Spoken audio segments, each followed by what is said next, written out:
Welcome back, everybody. Welcome to the Over Under. I'm your host, Harry the Greek, and my co-host this evening is going to be Mr. Peter Blake. What a week it was in football again, guys. 9-2 the last 3 weeks. 9-2. I really hope you guys have been making some serious money. I'm on a heater. Seriously, it's almost unbelievable. I'm not kidding you. You can't even make stories up like this. It's just too bad I couldn't run a show prior to Thursday night's game on 1252 or Chicago Clubhouse or wherever we're being broadcasted to, because I gave out the over. It was a cinch, an absolute cinch. The week started, it was Minnesota and Pittsburgh. The total was 41 points. It climbed all the way up to 45. I was feeling pretty good. First couple of drives, 2 missed field goals, drop touchdown. And then it's 16-0 at halftime. I went, you know what? I'm not even worried about it. I'm going to bed. And I woke up. It was not just over. It was completely over. We're going to have some fun this evening. I'm just not going to really waste too much time. I'm going to go ahead and bring my co-host in.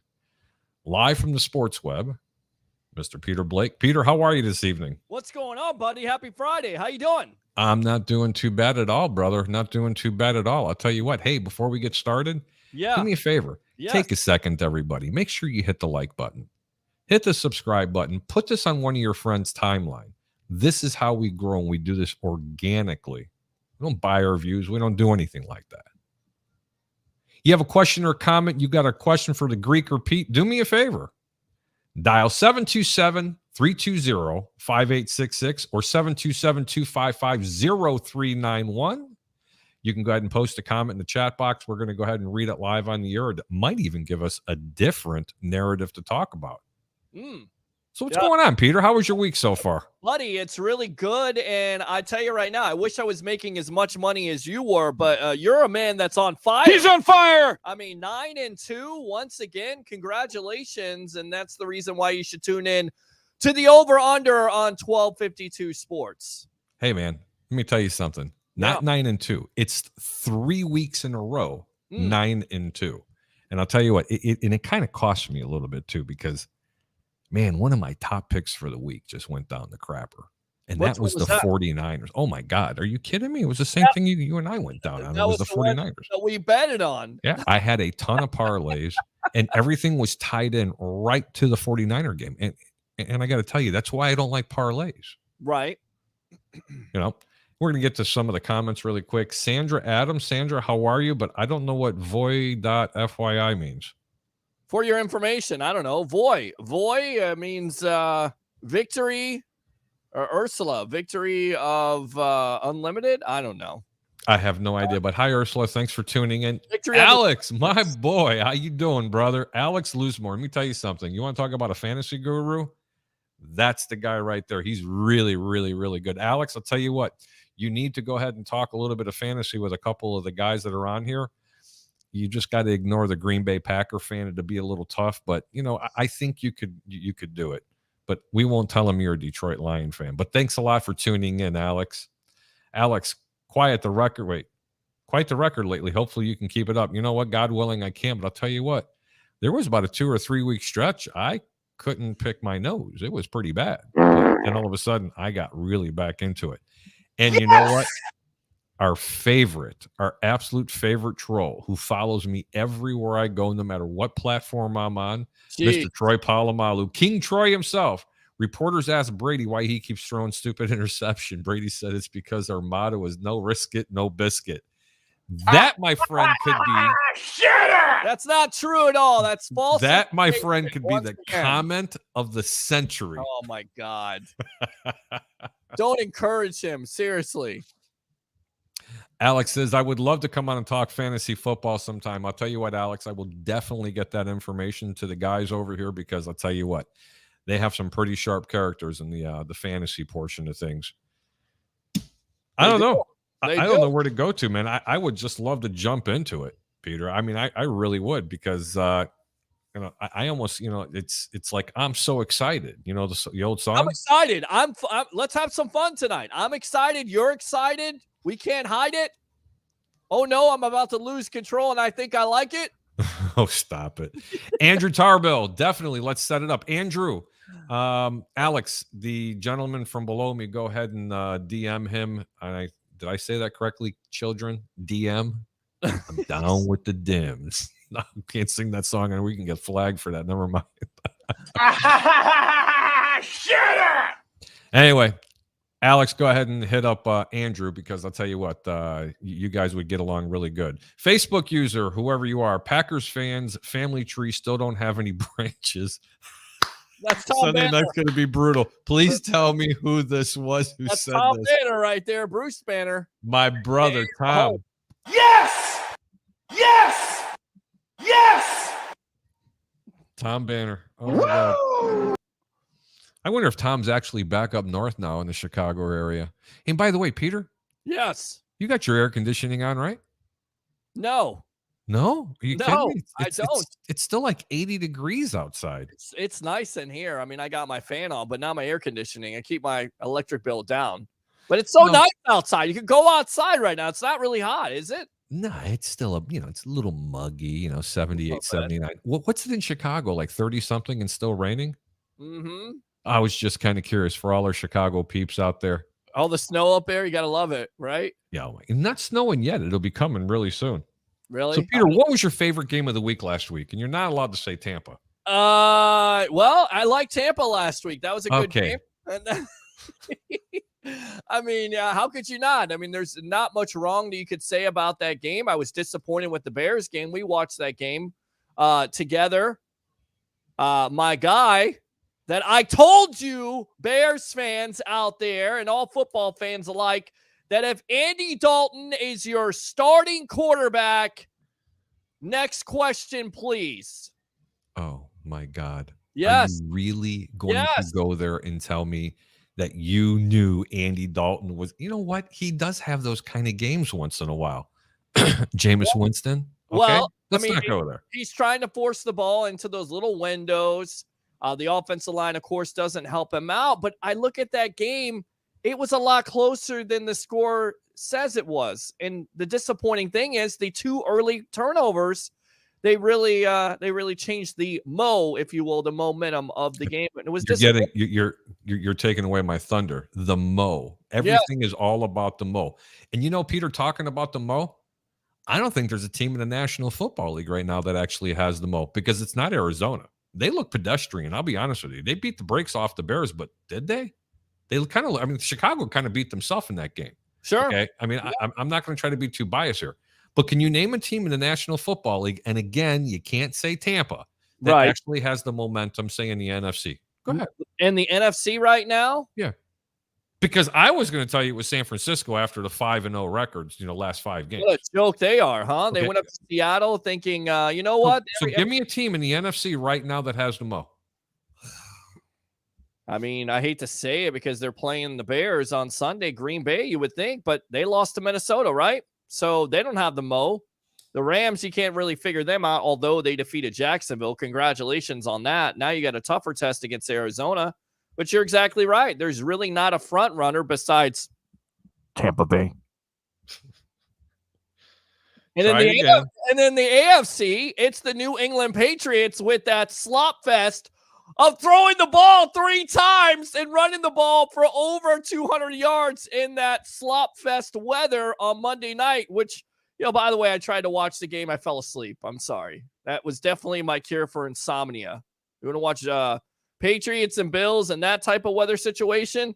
And how disturbing is it for that Bills defense to put 8-9 men up in the box and still not be able to stop the Patriots bullying attack, that rushing attack? Just very interesting, to say the least. You want to know who has the mo, in my opinion? Yeah, who has the mo? The Washington football team. Oh, so you're subscribing to my theory now that the Dallas Cowboys are going to do their daily plunge in December and choke, right? Bro, stop it. I'm the one who originally said that the Cowboys stink. They probably have the worst defense in the National Football League. They stink. They can't stay healthy. Both of the running backs are hurt right now. They stink. Hold on. Easy, young stud. Easy. Let me pull this Bronco back a little bit. What she said. And then all of a sudden, you're such a dick. You really are. I just caught that. But all of a sudden, they started playing some super football. Oh my God, America's team is there. And then I really started watching them going, not so close. And then I was like, you know what? I could be a believer. And the moment I said, yeah, looks like they could be a premier team in the National Football League, then they just wet the bed. Right. Like they always do. Good luck. You're going to be very lucky if you're a Dallas fan, if they can even hold on to get to the finish line. I'm not kidding you. Because Washington could. Let me tell you something. Washington plays a lot of games in their division. They win out. They control their destiny. Just to let you know. I agree. I absolutely agree. And Tyler Heineke, man. I mean, nobody's giving that kid credit. He's playing out of his mind. The defense is without Chase Young. Some of their defensive starters, they're still getting it done with Antonio Gibson, some of their young players. And I'm telling you right now, with Mike McCarthy and that albatross, yes, Leo word there, of a prediction of, we guarantee we're going to beat the Washington football team. Guess what? You're probably going to lose. Of course, Dak agrees. He says, yeah, we're going to beat them. We'll see. We'll see, Cowboy fans and Cowboys alike. Here, I got one thing for Dallas Cowboy fans. Dallas, I would like to introduce you to Tyler Heineke or Taylor Heineke or the little guy that looks like a beer. The quarterback that you let go. The one that's been on 4 different teams who's got a resume of beating some of the best quarterbacks to play. Just think about that. Is it Taylor or Tyler? It's Tyler Heineke. I just love to make fun of it. Okay. I just pretend I can't pronounce his name because how could you ever think of this guy as a quarterback? He's one of the better quarterbacks in football right now. He really is. I mean, this is just unbelievable. And they're doing it from coaching on an inferior team right now with both of their star defensive players hurt. Right. And get this. They're still one of the premier defenses in all of football. Oh, wait a minute. They absolutely stunk the first 5 or 6 games. And you're like, what happened to Washington's defense? I'll tell you what happened. They started winning. Yep. And all of a sudden they get that what? What's that 2-letter word? It's the Mo, my friend, the Mo. And then on top of it, former Chicago Bear, Ron Rivera, who, by the way, should be your head coach in the future, hopefully. But there's no way that the Washington football team would let him out of there. They're not letting him out of there. He is a direct reflection. That team is a direct reflection of him. I mean, here's a guy who's survived cancer. You know who else I like, by the way, for Chicago head coach when they start looking for candidates?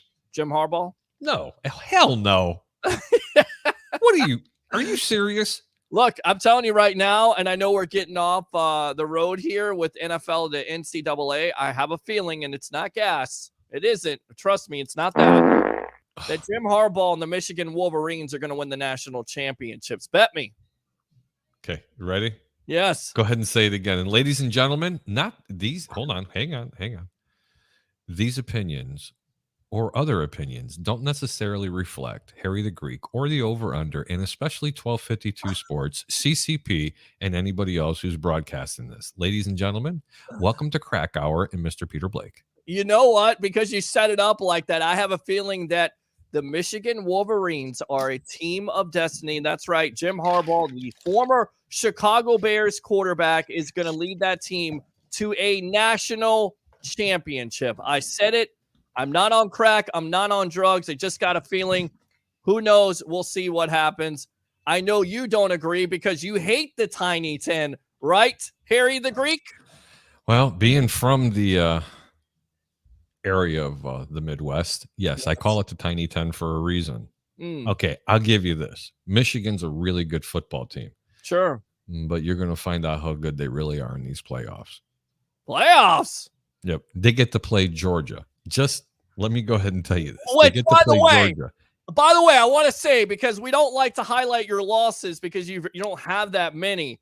Correct. But Georgia was disappointing in that game versus Alabama. I mean, bro, I didn't go 0-2 in that week on those college games, and thank God. Thank God. Were you surprised that Alabama just absolutely destroyed that Georgia Bulldog defense? And yeah, my pocket also was surprised too. But we're going back to the head coaching possible candidates for the Chicago Bears, and I know people are out there trying to say, "Well, who does he really want?"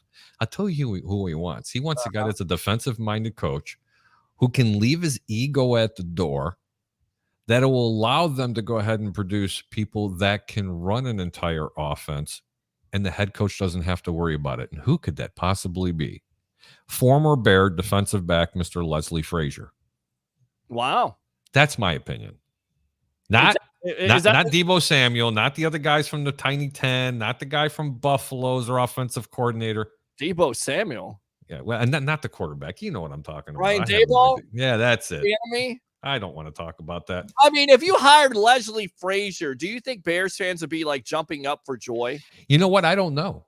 You know what? I don't think they would be. Honestly, I don't. I think everybody's enamored with this head coach from the Ohio State Buckeyes. I really do. Or Jim Harbaugh. And you got to be careful what you wish for. I mean, college coaches really have a hard time transitioning in the National Football League. And let's remember, Jim Harbaugh had a couple of good years in Frisco, and then he kind of lost the team. I mean, let's just be real here, okay? He was a really good quarterback, and I admired Jim Harbaugh from afar, especially when he took over a Mike Ditka team that was kind of in disarray, okay? And his career really took off when he ended up going to the Indianapolis Colts. But as a head coach in the National Football League, I'm not a big buyer of it.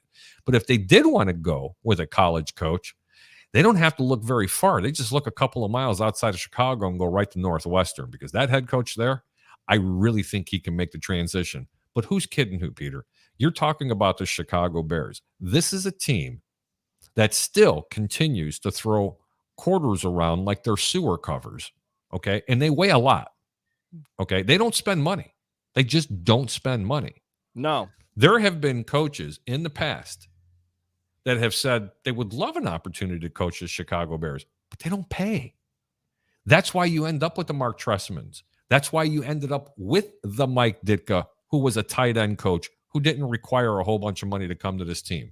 Sure. The Dick Jurans and everybody else. Look, man, they don't spend Dave Wannstedt, who wasn't bad, but, you know. I like Dave. Let me tell you something. Dave Wannstedt, and everybody wants to make fun of the way he talks. Let me tell you something. He was a good coach. Yeah, he was. And everybody says, oh, he was just a defensive-minded coach. Really?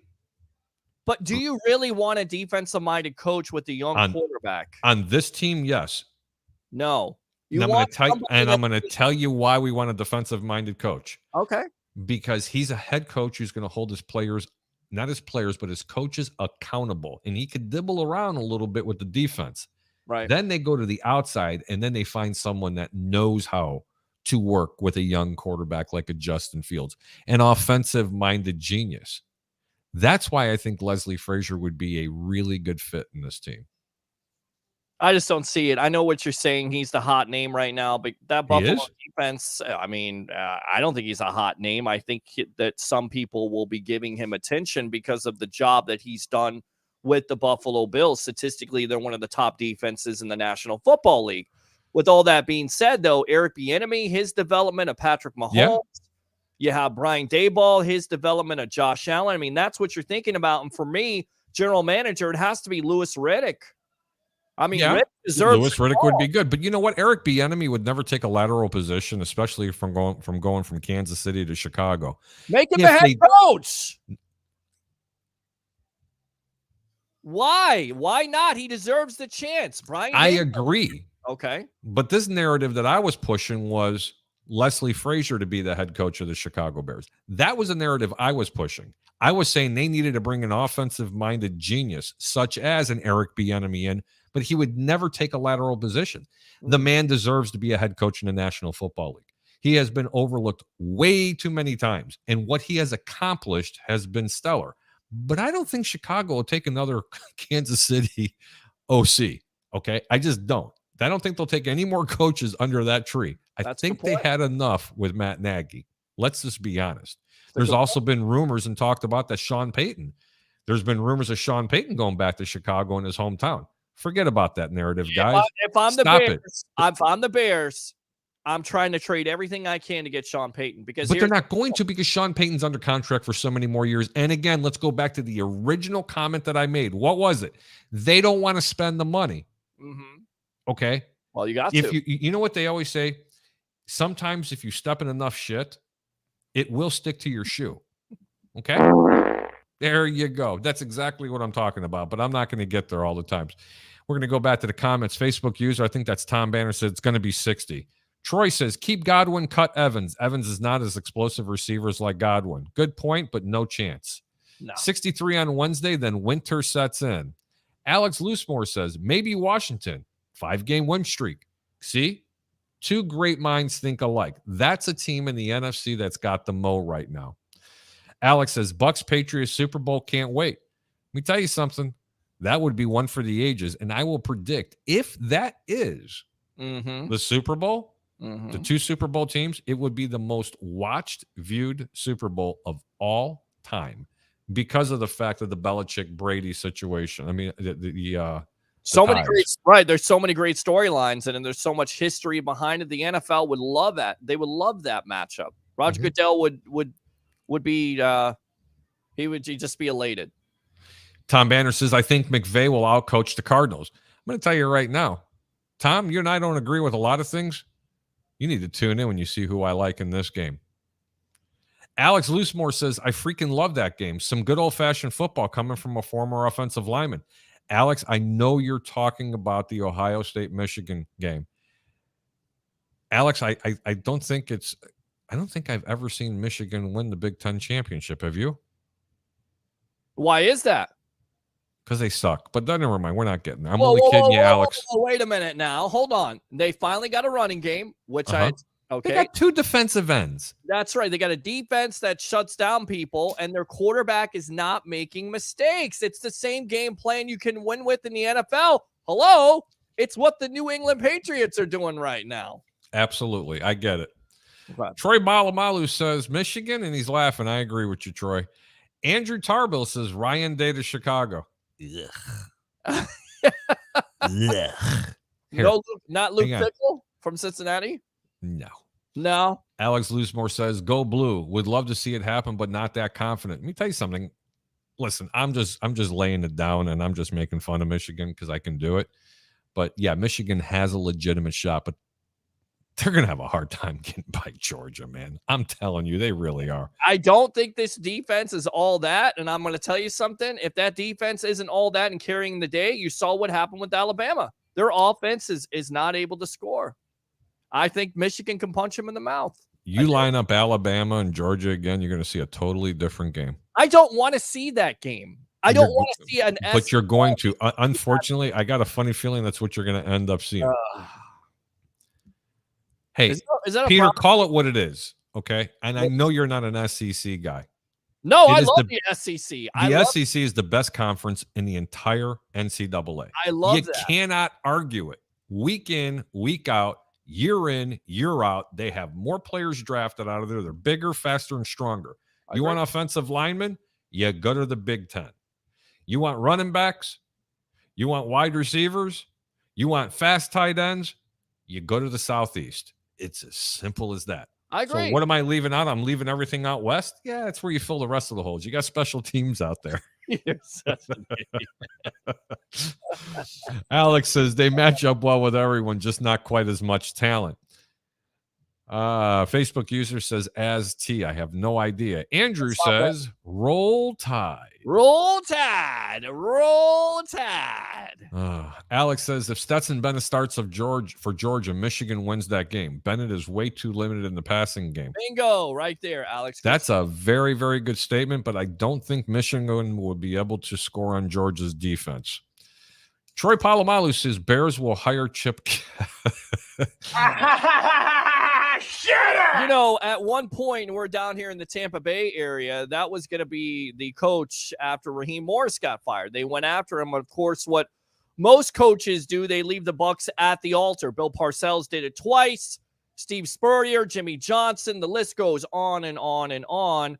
Chip Kelly was going to be the coach, and then he left the Bucs at the altar. And at the 12th hour, the Bucs panicked and hired the greatness of Greg Schiano out of Rutgers. I'm not joking. They hired Greg Schiano, and it was a complete disaster after that. And, of course, Lovie Smith followed, and that wasn't even better. But Chip Kelly, Greg Schiano, not coaches that are going to get jobs in the NFL. Sorry. Facebook user Mr. Tom Banner says Brian Dable. We're going to have to talk a little bit later. Tom Banner says number 21 was a stud. He's referring to Leslie Frazier until a trick punt ended his career. Great memory on that. Wow. I'm surprised you can remember that. A lot of our at people, Tom's age, dementia kind of sets in. Don't make him mad. He'll turn into the Hulk. That's Bruce Banner right there. Yes, it is. Juicy Smollett loves the Bears. Of course he does. Sunday night. He's guilty as charged. What? Crickets? Yeah, we can't go down that rabbit hole. What rabbit hole? The guy's guilty. All right. Anyway, back at the farm, Rudy Harper. Roar Tech. What is that? Virginia Tech? I have no idea. The same thing on my YouTube. I don't know who these people are. Ruby Harper, Alvin Harper. I don't know who you are. Pam Harper. What's VAR Tech? Explain that to me. Define that. Is that Troy Polamalu's cousin in the family? I mean, is that what it is? Is it family night here? Do you know what we're missing? What are we missing? I tell you what, this night would be complete if one person was to join the show tonight. Oh, jeez. I know what you're saying. Down in the bayou, baby. Oh, yeah, baby. Live from down in the bayou, Mr. Brian. Yes, gotta love it. Brian, where are you, buddy? Please Born post on the bayou. Tell me. I really wish he was in there. I'd love to give these people in Chicago something to root for. Yeah, sure. Especially the dentist, too. Give the dentist something to root for. That's the definition of I kissed my sister and I liked it. We're just so wrong tonight, man. Different song. It was used to be I kissed a girl and I liked it. Now you changed it. Well, it said I kissed my sister and I liked it. No, that was not the song at all. Oh, I don't know, man. Down in New Orleans, I guess that might be somewhere in the Louisiana bayou. Huh? You ruined the whole image of Katy Perry with I kissed a girl. I kissed my sister is not good. Yeah, but I'm not talking about Katy Perry. I'm talking about the Katy Perry's version in Louisiana.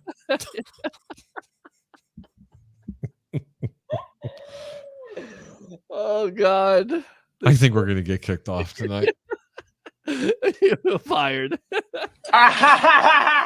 Shut up! You're fired. You know what I'm actually going to do? I got that. Hold on. Screw you! You're fired! You're fired! You know what I'm going to do? I don't ever do this. What? Bring on Fat Mike? No, Shh. Don't say that name 3 times that it'll appear. Fat Mike, Fat Mike, Fat Mike. The wife in the background told you, shut up. I heard someone say shut up. I guess she's defending for Fat Mike. Shut up! No, we weren't talking about you, baby. I swear to God, leave my lights alone. Ladies and gentlemen, if you want to go ahead and join the show and you want to be interactive, and if you don't agree with something with either the Greek or Pete, I dare you. Go ahead. Click a link. Come on in. The water's warm. Yes. Come on in. Seriously, the water's warm. You guys can be guppies and we can be the sharks. Just don't bring Sapizi on here, okay? I love that guy. Sapizi. Smoking it up. Uh-oh. I told you if he said his name 3 times, it'll There he appear. is. This is like Beetlejuice. It is. It is Beetlejuice. Now, if I said, Fat Mike, we have a beer here, he would be on in like 0.02 seconds. You've never seen someone that's 300 plus pounds run the 40 in like 4 or 5. I still don't know the answer to the question of if you drink a bunch of Fat Mikes, does that make you a fat drunk?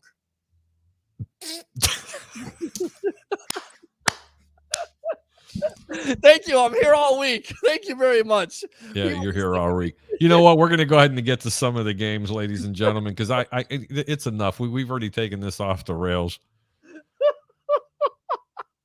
And a Facebook user said something about faster. Faster than what? I have no idea. Was that Peggy Valentine? Who is that? My Valentine?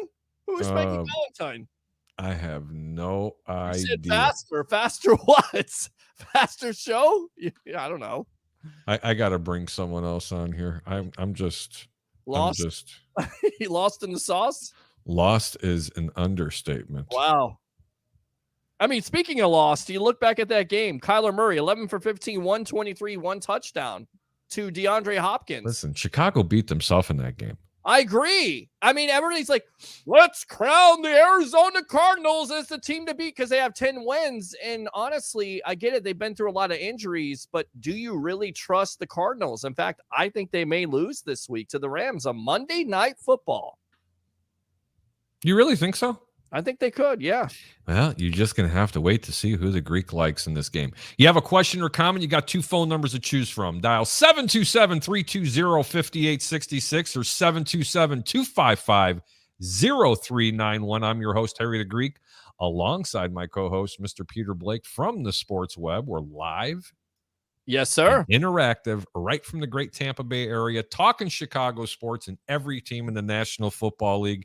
And don't worry, ladies and gentlemen, you can go ahead and leave a tip because guess what?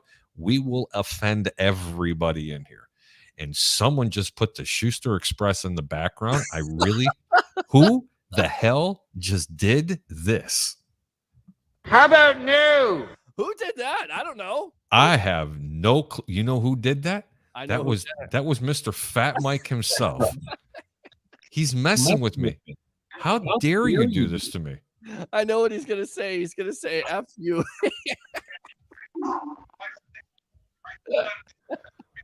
Mike, how you doing, buddy? I'm a nice guy. Well, where? I'm a nice guy. I don't know why. I don't know why I'm getting such bad feedback here. Seeing that's all I do is swear. I'm not going to say F you. I'm not going to say F you. You've totally messed everything I have up here. You know the OCD I have? It's like horrible. Oh, there it is. Oh, much better. What the fuck, Peter? I'm not going to say F you. I'm sorry. Hey, Mike, why do you look so thin there in this picture? Why do I look so thin? Can we get a little wider angle of you here? Thin man. No, bro. Your video is like a. Is it me or is it? No, it's. I think it's on a cell phone. I am. I'm on my cell phone. I'm also recording another show while I'm talking with you guys. There you go. Oh, yeah. See, fucking the work never stops, guys. The work never stops. I'm always fucking doing something. All righty. Facebook user. So what's the bullshit we're talking about now? Come on, fill me in. That's Andrew. I want to hear it. What are we talking about? I want to hear it. Because as I'm doing the shit that I'm supposed to be doing, I'm almost fucking being put to sleep. So what do I got to hear? Well, what you have to hear is what I had to endure in your past show on your platform. Is we have some green. Yeah, I just did that too. Yeah. That fucking fart's creeping up my neck hole right now. That's terrible. I'm sorry. I'm gone. Oh, Mike, you're horrible. You're telling me. Actually, like we have a concise question. I don't know what happened. Hey, there's someone out there posting a question. This is which team outside the playoff bubble has the best chance of getting into the postseason? Mike, I'm going to let you go ahead and answer that one. Who do you think outside the playoff bubble right now has the best chance of getting into the postseason? That's Andrew Fullbear, by the way. That's Andrew? Yeah, the Red Rifle, yes. God damn it. That's Andy Dalton's cousin. That tennis racket jerk off, fucking hiking through snow, doing his thing. Fuck him. Outside of the son of a bitch, him Andrew Faubert. Who would you like? In the NFC, honestly, I think in the NFC, I really believe that the best chance of the team that's looking on the outskirts on the end is going to come up to this weekend. And I think it's going to be the Rams. I think Arizona beats the Rams this weekend. Everybody's on the Rams bubble, thinking that they're so hot and so awesome. But I think that's the team that's going to kind of lay low on the back burners here a little bit with Matt Stafford and all the weapons that they have. I think they're a team that squeaks in. Another team that squeaks in, I think, is possibly the Minnesota Vikings. Wow. Especially after a big win last night against Pittsburgh Steelers. They needed that win. They needed that win to secure a playoff spot, and they got it. Kirk Cousins has been absolutely awesome this year, and people can sit there and shit on him all they want, but Kirk Cousins has been fantastic. And he's been a top 10, he's been actually a legit top 5, top 6 fantasy quarterback. And I believe the Vikings can somehow, some way find a way to squeak into the playoffs. In the AFC, it's a battle between two teams that I absolutely hate. Neither one of these teams, and I'm going to say it right now, neither one of these teams have gained my confidence throughout the year at all. And these teams are the Los Angeles Chargers and the Cincinnati Bengals. Both of these teams have been absolutely fucking foobar. You don't know what you're going to get out of them each and every single week. The San Diego Chargers, they win a big game the one week, and they shit the bed the next week. The Cincinnati Bengals are the same exact way. Look what happened this last weekend when both these teams met up. The Chargers had, what, a 24-point lead, and the Bengals come back, tie the game, and shit the bed. Like, these teams are terrible right now, but both these teams are exciting to watch, and they can both squeak into the playoffs and make things very interesting and really fuck up a playoff aspect going forward. That's pretty good insight. Yeah, that's pretty good insight. You know who I think is going to, outside looking in? The Washington football team. That's my dark horse. I like that team too. That's my dark horse. Let's get real. Let's call them what they are. They're the Redskins. Okay, that's fine, but just don't tell certain people that, because you may offend somebody. Yeah, you may offend somebody, and I don't want to get fired. You may get fired without getting paid. Really, asshole? You're going to get fired? I'm the boss. You're not going to get fired. Right. It's the fucking team name. That's true. Who do you like, Peter? I don't even know what to say, but I like the Washington football team at this point to win the NFC East, because I think the Cowboys once again are going to have their December choke. So I like that, and I don't know who I like out of the AFC at this point. I mean, to me, the two top teams are Kansas City and New England. After that, I don't know. Andrew, I know you're out there. Jump on. I sent you the link. I'm dying to know, who do you like to make it from the outside in? Or even you, Alex. Why don't you go ahead and join us if you'd like? Either one of you two. I'll take care of you. Sure. Absolutely. No, I kind of like that, actually. All right, let's get to some of the games. Let's talk about a barn burner. The New Orleans Saints are going to the New York Jets. The Jets are at home getting 6 points, and the total's 42.5. Mike, I can see you're doing something in the background. So, Peter. Yeah. Seriously, fuck the Jets. I mean, I echo that, because what are the Jets? The Jets are a garbage team at this point. They're going to be at home. Could they give the Saints a scare? I guess it depends on if Taysom Hill plays in this game or not. And even if he does, game he's playing with an injury, he has interceptions that really cost that team a couple weeks ago against the Cowboys.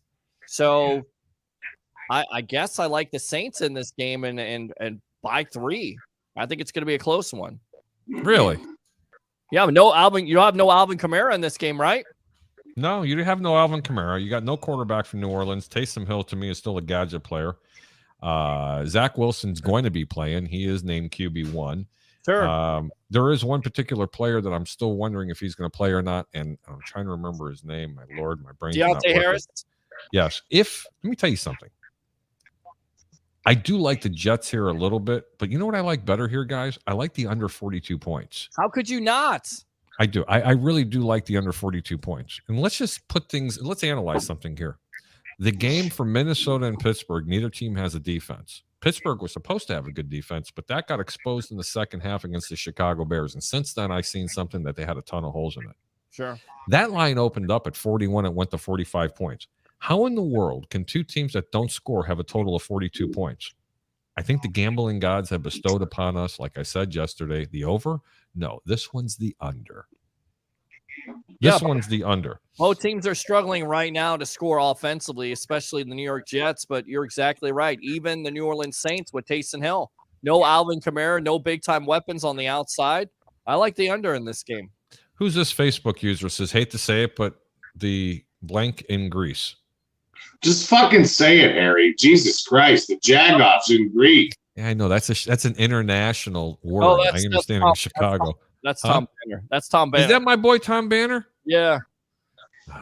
Facebook user, don't overlook Indy in the AFC. I haven't at all. I mean, this team's playing really, really good football. Yeah, you know what? Whoever that is, he's right, man. Indy's playing really good football right now. Without question. Really good football right now. Seattle at Houston. Seattle, which took a lot of my hopes and dreams, one of my two losses from last week, are going to Houston, which, by the way, thank you. My boy, Mr. Davis Mills, is going to be, he's been named the starter for the rest of the year. Seattle's 8.5, in some cases, a 9-point favorite at Houston. The total is 40. Mike, who do you like here? Seattle's minus 8.5. You like Seattle laying the 8.5, or do you want to go to Texas in it? If I had the choice, I'm going to Texas on it, but I'm taking Seattle, not with the points. I think Seattle wins this game comfortably, but not with the points. I think they win it by a touchdown. Peter.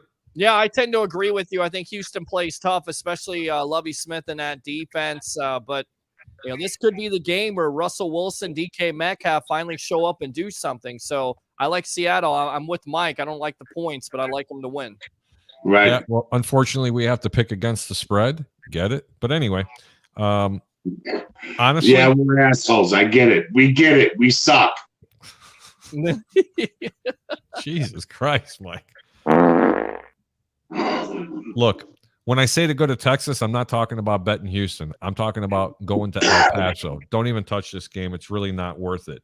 The next game, this is a hot game. Alex is going to love this one. And you know what? Before I go any further, my boy, the man north of the border, the myth, the legend himself, Andy Dalton's redheaded cousin, Andrew Faubert. What's up, bro? Oh, get this guy his fucking ski shoes and have him walk.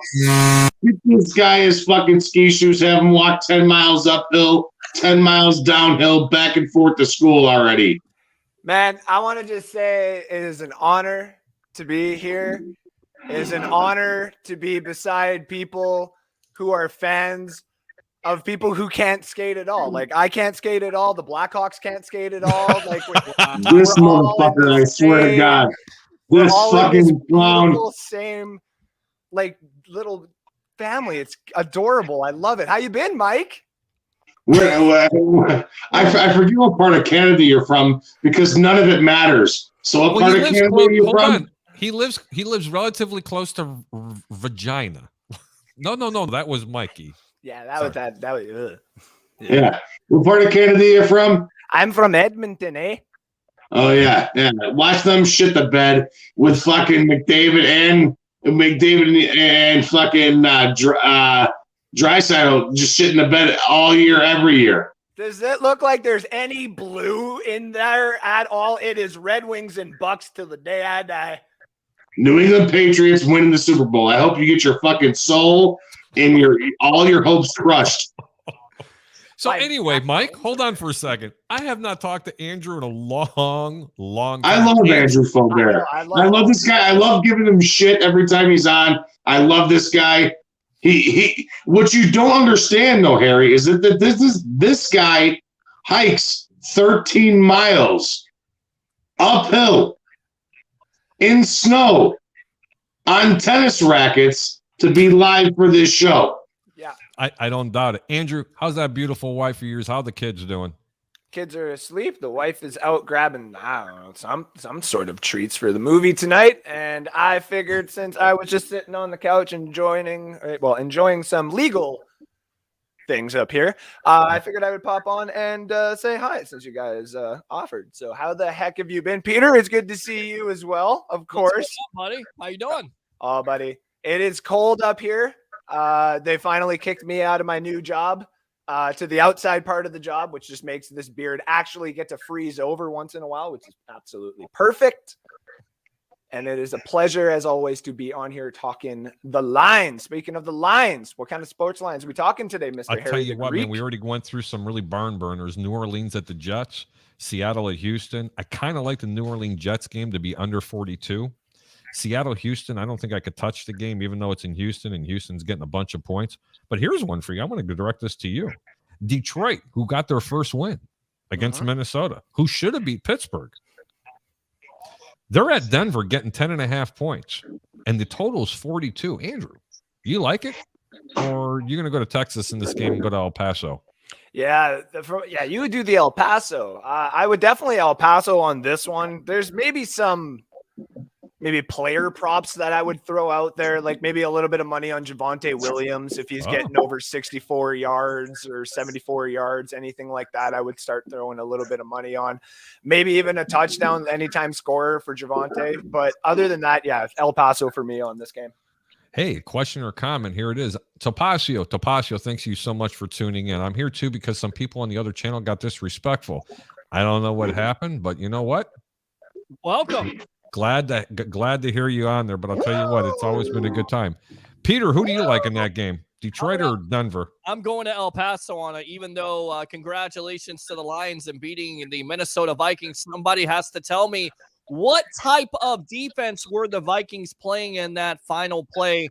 I'm going to pass on this. Oh, my God. There's too many points here for Denver. Denver, to me, is too inconsistent.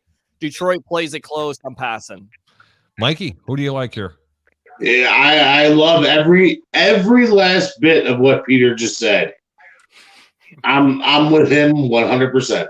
So you said you love a little Peter? Okay, got it. I do. I love a little Peter. Big Peter, hairy Peter, smooth Peter. Well, the Greek says stay away from the game, but you can bet the under in this game, but bet it very small. This isn't a really, really big game to bet. And I'll tell you what, the team that I went down with the ship on, one of my 2 losses last week was San Francisco. This game started, San Francisco was getting 1.5. It had a huge swing. It's now San Francisco at Cincinnati -2, and the total's 49, which is really unusual. And I got a funny feeling by game time, guys, this actually might be 49ers -3. I don't like the game. I'm going to start off and say it. I don't like when I see that much of a swing from a home team being a favorite to being an underdog and not hearing about people that are going to be riding the pine or any kind of serious injuries. Mike, who do you like here and why are you going to Texas? I like San Fran in this game all day long. I think Deebo Samuel coming back this week is a big pickup for this team. And I think the defense coming back a little bit healthy is a big pickup for this team.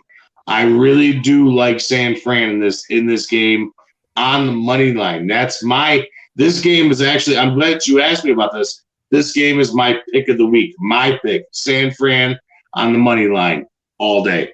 Perfect. Peter. I like Cincinnati. Cincinnati has to win this game. It's a must-win game. It was disappointing against the Chargers, but I agree. I think it's going to be a close game. So if I have my choice, I'd probably pass on it. I go to El Paso. But if I'm going to like somebody, you're putting a gun to my head, it's going to be the Bengals. Got it. Andrew, what's your thoughts? Yeah, I kind of agree with Peter on this one. Both of these teams are just flashing the pans every single week. They seem to do better when they are underdogs. So I'm going to go with the Bengals on this one, but I'm more El Paso on this. Prior to last week, ladies and gentlemen, I actually thought that the 49ers were playing the best football in the NFC. They were still a little bit banged up. Kittle's catching everything around them. Garoppolo started looking like the Garoppolo they envisioned that they were going to get. The defense, which was banged up, was playing outstanding, and then they laid an egg like that against Seattle. But then again, Seattle's beaten them 5 or 6 consecutive games in a row. I did not know. I want to know who's being disrespectful. Okay. This is really upsetting me. And that was that was kind of tough. I'm going to say I'm going to go to Texas in this game because I don't like to get burned twice. I got to see it again. I'm going to see what's happening. I like to ride the hot hand. Frisco should beat the brakes off this team, but I wouldn't be too sure about it. So I'm going to go to Texas. Raiders at Kansas City. Kansas City's -9.5. The resurgent Kansas City Chiefs with a really good-looking defense. Boy, that really seems weird compared to what happened from last year. The course of a half a season, offense isn't playing all that great. You're still turning the ball over, but the defense is keeping you in games and giving you short fields. 48 points. I'm going to start out with this, guys. I don't like the spread. It wouldn't surprise me to see the Raiders cover. That's not the route I'm going. I'm going to say over 48. Peter, you go next. Who do you like? Yeah, I like Kansas City in this game. I like the points, actually. I like Kansas City's offense to do something against this highly average defense, mediocre defense of the Raiders. And I think this could be the cure for the Chiefs. It was in the first matchup where Patrick Mahomes threw 5 touchdowns. I like the Chiefs in this game versus the Raiders points. Really? Yep. And how about you, Mr. Fat Mike? See, this game bothers me because it's an interdivision game. A couple of years, the Raiders always play the Chiefs tough, and it's going to be a very tough game for them. Gun to my head, this is one of the games that I go to Texas with. I go to like El Paso, in the town of El Paso, as far south as I could possibly go with this game. But gun to my head, I'm going to take the Chiefs by 3. I wish I could change that by 3. That's it. The 8 or 8.5 or whatever the hell it is. Stay the fuck away from them. I do not like that. That's a lot of points, Andrew. Yeah, I don't like 9.5. I don't like that 9.5 points either because it's interdivisional here. Fat Mike's basically hit it on the nose here. They play well. Every single one of those teams play well against each other in that division. I'll take the Raiders, with the spread, but I'm El Paso on that. Yeah. No, I get it. I'm not going to go to El Paso here. Peter, we talked to you about this already, didn't we? Yeah. Perfect. I like the over 48 here. That is my play in this game. And I'm going to tell you, on a scale of 1 to 10, give it a 7.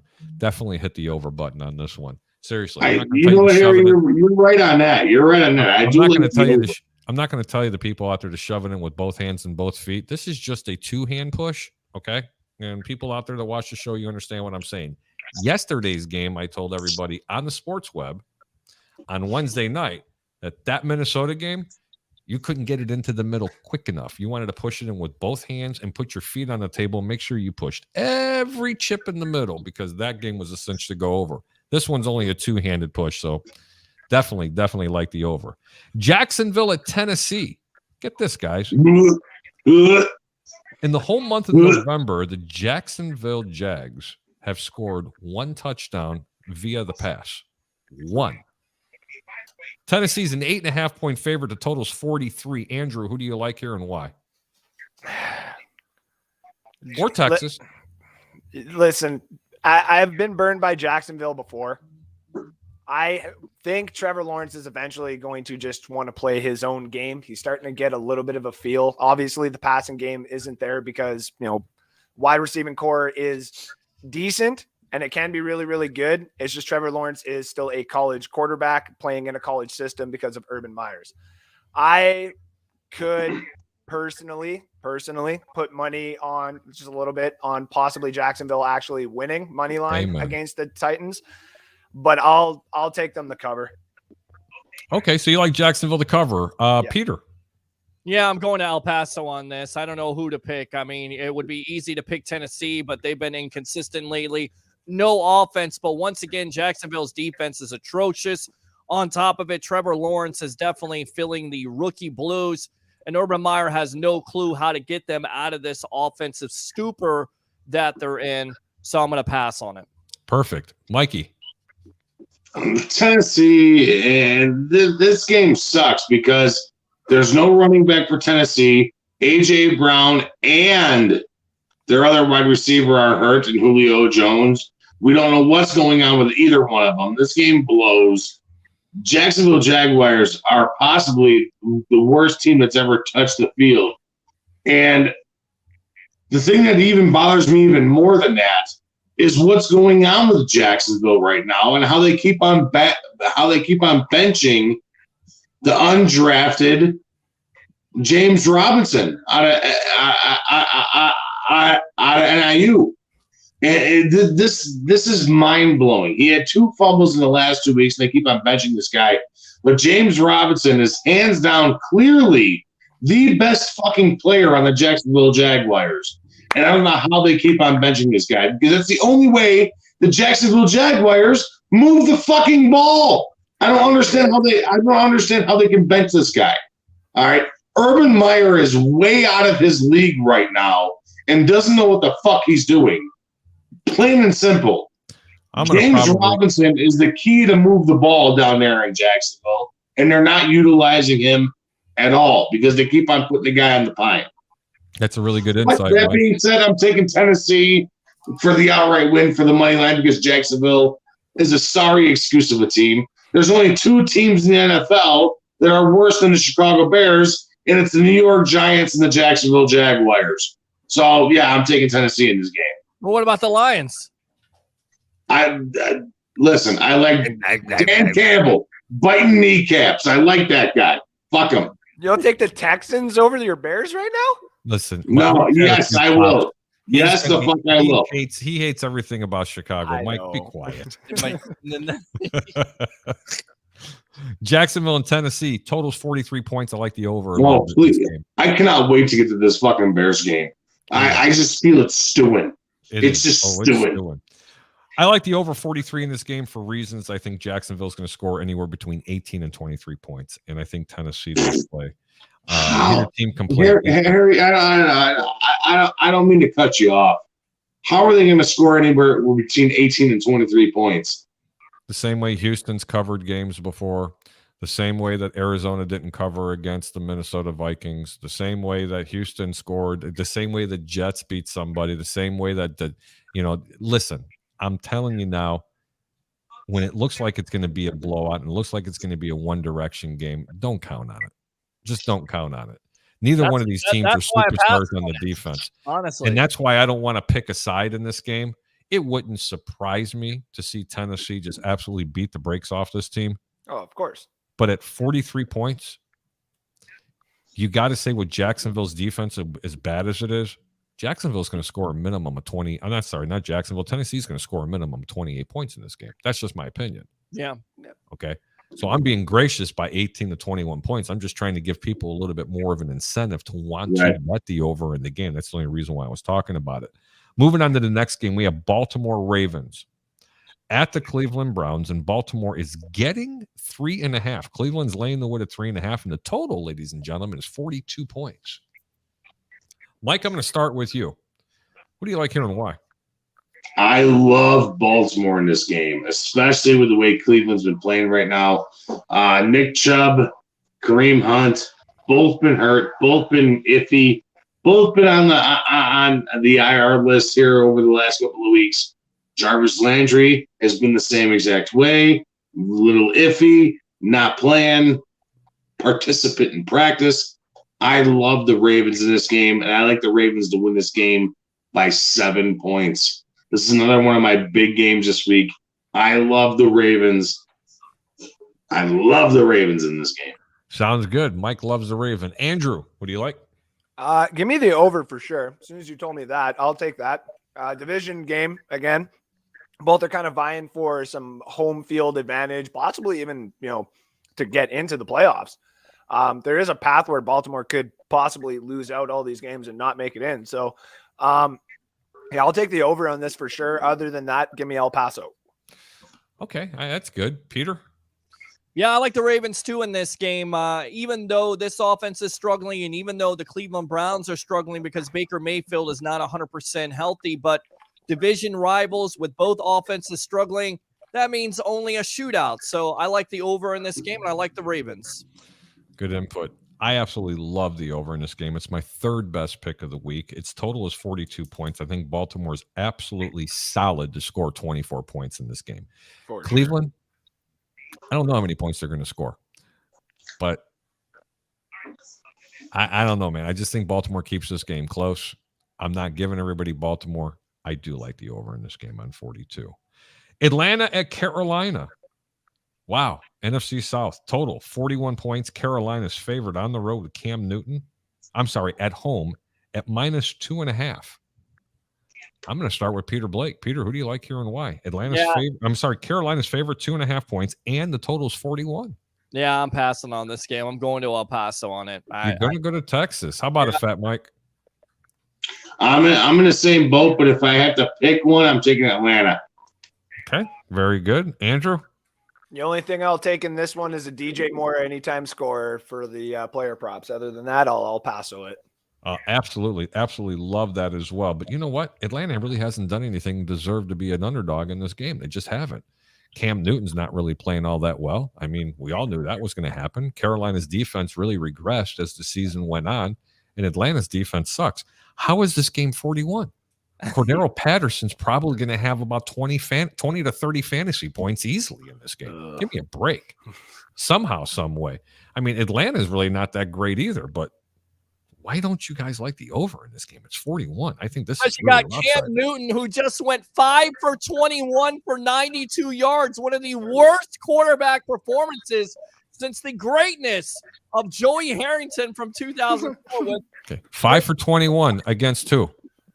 Miami Dolphins. Okay, this is the Atlanta Falcons. He'll go 10 for 15, probably 3 touchdowns. Now watch, and 2 of them will be on the ground and 1 will be in the air. I'm telling you right now, the Atlanta Falcons defense might actually be worse than the Dallas Cowboys. Okay? Honestly. And I don't think either one of these teams are going to be able to stop each other. I think that Carolina is going to generate a couple of small, short fields. That's how they get on the board with Carolina. And I honestly think that Cordero Patterson is going to have a very, very big day. And that's why I like the over in this game. I can't for the life of me think why this game is 41, unless it's got a foot of snow. And I don't think it's snowing in the Carolinas right now. No, it's not. But both offenses right now are struggling. You know, Matt Ryan is on the decline, like we talked about. That offensive line can't block anybody. And Carolina's defense is not bad up front. So, no, they're not. Again, you know, you got Cam Newton, who's not good. You talked about it. The Falcon defense isn't good. So, maybe it is the over. I don't know. That's why I went to El Paso on it. Yeah, I can't go to El Paso. I can't pick a side, but I could pick an over on this one. I just think the gambling gods have bestowed upon us again another one to go over with. Next game is Dallas Cowboys. The Dallas Cowboys. I fucking love this game. I love this game. The America's team, Dallas Cowboys. The Dallas Cowboys are -5 on the road at the Washington football team. Total number is 48. Mike, who do you like and why? Fucking pound the over and take the Washington football team, because that's where it's going, baby. Yeah! That was pretty good, Peter. I agree. I agree with Fat Mike here. The over and the Washington football team, because once again, America's team is America's fraud. They are going to choke again. No Tony Pollard possibly in this game. Zeke still banged up, and that guarantee, once again, guys, is an albatross on the Cowboy team. It will be a curse. They will choke Washington football team all the way in this game. Andrew. 1,000% exactly what Peter said with regards to the Tony Pollard situation. If Dallas actually had a running back in this game, I would take them all day. But the fact that they might actually have to go to the practice squad to get some guys for this game, I don't like it at all. I'll take the El Paso. But if you have to force me, I would probably take Washington with mostly everything. Money line, give me the cover, the spread, give me that over 48. But yeah. Ladies and gentlemen, we have a clean sweep here. It's the first time, I can't tell you in how long. Seriously. I love it. Really, though, let's break this down a second here, Harry. I know that you're a big betting guy. I know that you do the bets and stuff like that. And I know I'm just a peon in the background, fucking off, doing my thing. But Ron Rivera has this team in the right direction over the last 2 years. Chico has this team going in the right direction. How many quarterbacks has he went through already this far? He's went through Ryan Fitzpatrick. He's went through, who was the other asswipe last year? And now he's on to this guy, Taylor Heineke. All right, I love what this guy's doing. He's winning games with guys that have no fucking with guys that have no, like, they shouldn't be winning games. Guys shouldn't be winning games. They're winning games out there. And I love what Ron Rivera is doing out there. He revamped the defense. Not only that, but they're doing it without Montez Sweat and without Chase Young. This fucking team is awesome. I love the Washington football team. It's been the first time in a long time that I've rooted for any team in the NFC East. Because I think they all suck. The Giants, the Cowboys, the Eagles, and the Washington football team. I think they all suck. But go football team. I'm rooting for the underdog. Go football team. I just want to know, you had any response to what Mike was talking about? Well, so here's the thing. Mike, I believe, earlier said before I hopped on too that he picked the Washington football team to be one of the teams to get into the playoffs that are kind of on the outside looking in, right?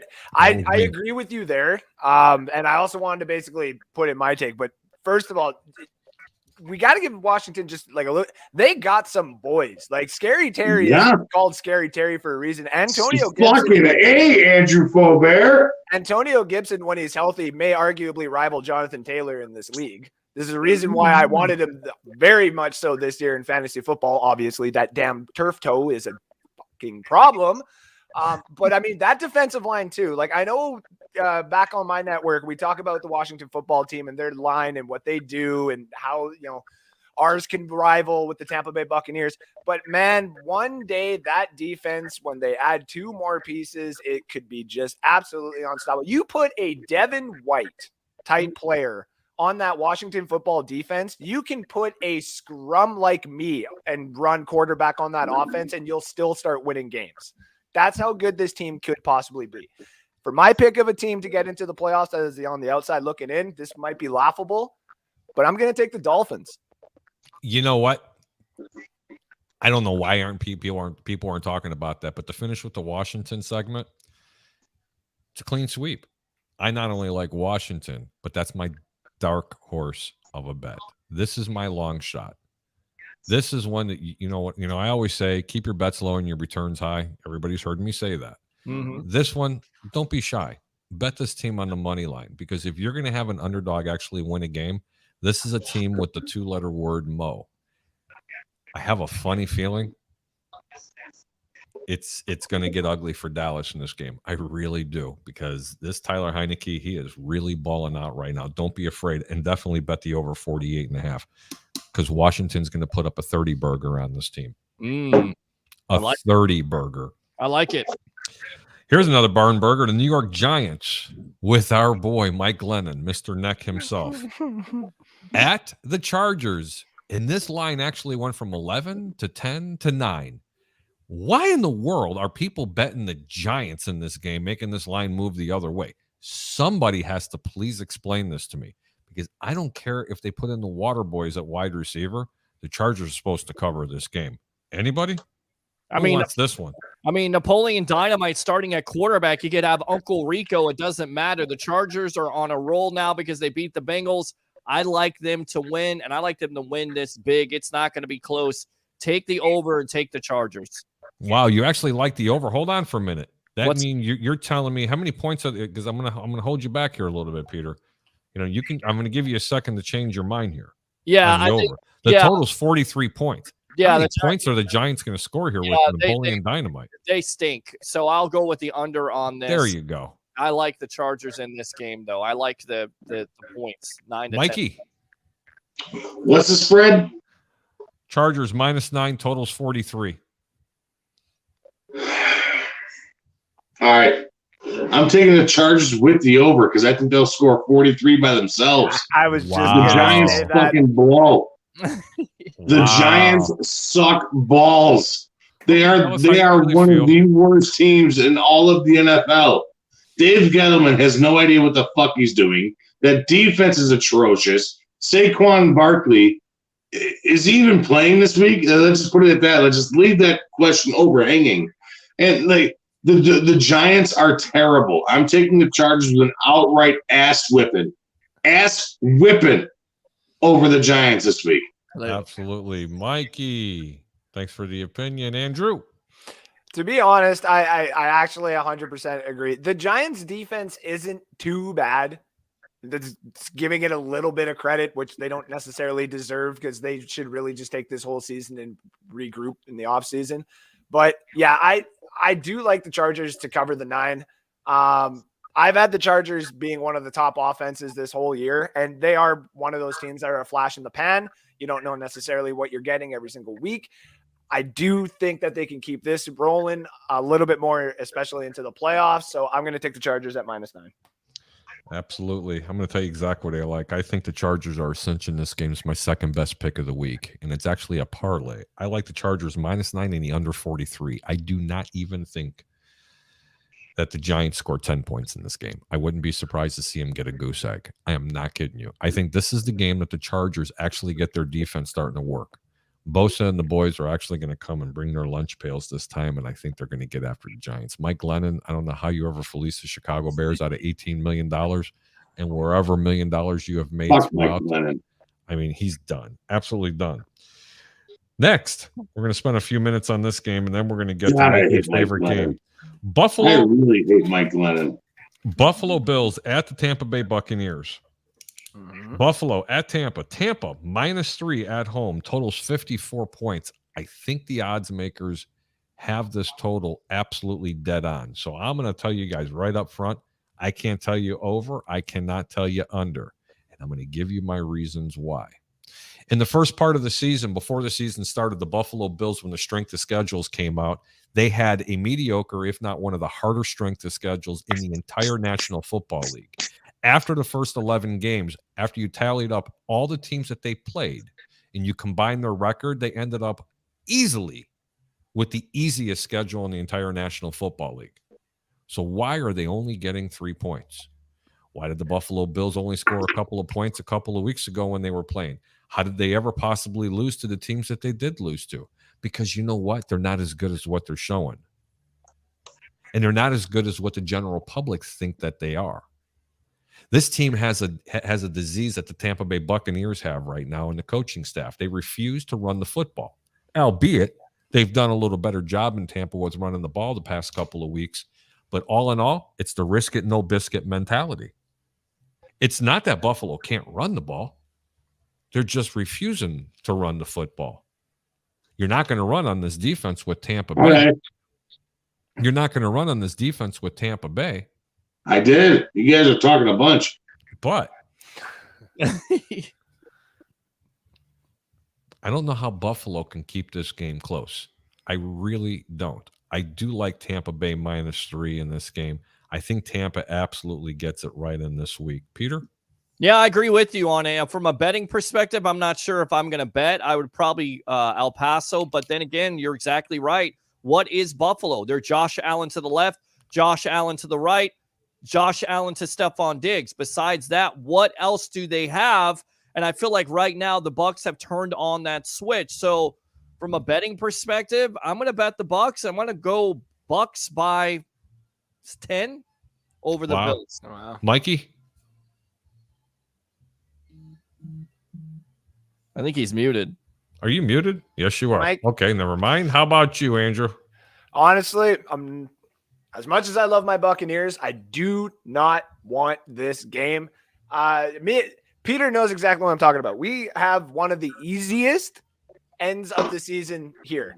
We just don't want to play the Saints and we don't want to play the Bills.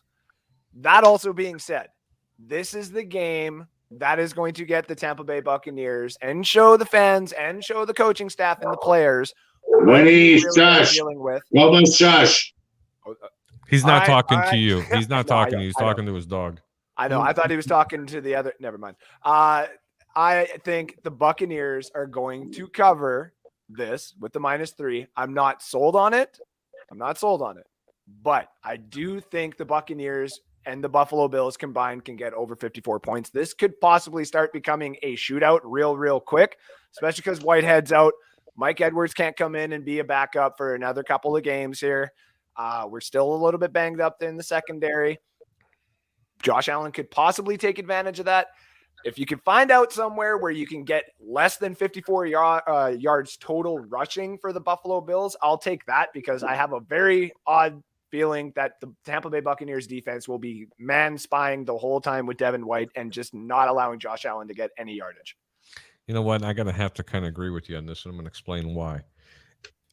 I respect the fact because you're a really good prognosticator, especially when it comes to handicapping football games. Andrew, I've watched you and admire your picks from afar. But these are the reasons why I think you might be wrong in this game and playing the over, is because I don't see this game being as close as a lot of people are talking about. I can see a 35-13 game here with Tampa. I am telling you now, Tampa's defense is going to pin their ears back and get after Josh Allen because they have one wide receiver to cover. One. Okay.